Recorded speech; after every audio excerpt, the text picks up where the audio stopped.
The Crackleback was created by Ed Story of Feathercraft back in 1952.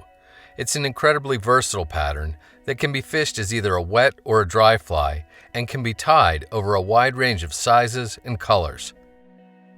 For a hook, a Dai-Riki number 300 in size 16 works well. Start by mashing the barb and getting the hook firmly secured in the jaws of your tying vise. For thread, I've loaded a bobbin with a spool of rusty brown UTC 70 Denier. Start your thread on the hook shank behind the eye and take a few wraps rearward before snipping or breaking off the tag. The first material to be tied in is Peacock Curl, which will form the back of the fly. Pull 2 good-looking herls free from the rest and lay their tip ends on top of the hook shank. Then, secure them with a pinch wrap. Continue taking thread wraps to bind the herls to the top of the shank all the way back to the start of the bend. You can then either snip the excess herl tips off clean or fight with them for a while to break them off. Although furnace is the traditional hackle color used on a crackleback, I'm fresh out, so I'll use brown.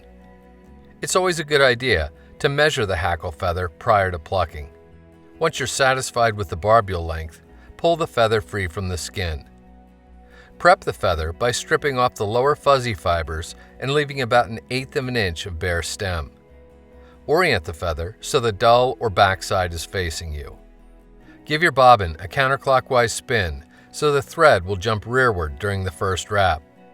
Leaving just a small amount of bare stem showing between the hook and the first fibers, lay the stem against the near side of the hook and take firm thread wraps to hold it there.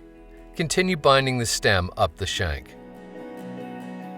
On this crackleback, I'm going to use cream rabbit fur to dub the body. You don't want it to build up too much, so keep the dubbing noodle fairly slim and about 2 inches long. Start taking wraps with the noodle so the dubbing begins right at the start of the hook bend and continue wrapping forward up the shank to create the body of the fly. Do leave a bit of free space behind the hook eye. Now, pull the Peacock Curl forward, straight down the middle of the fly's back, and anchor it with a few tight turns of tying thread. You can then reach in with your tying scissors and snip the excess herl tips off close.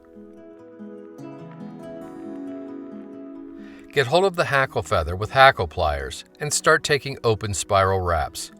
You should notice that the hackle fibers cant forward as you complete 5 or 6 turns up the body. When you reach the hook eye, use your tying thread to anchor the hackle tip, and then very carefully snip the excess off close.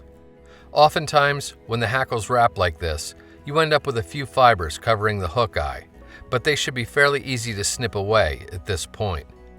Finally, do a 4 or 5 turn whip finish, seat the knot well, and snip or cut your tying thread free.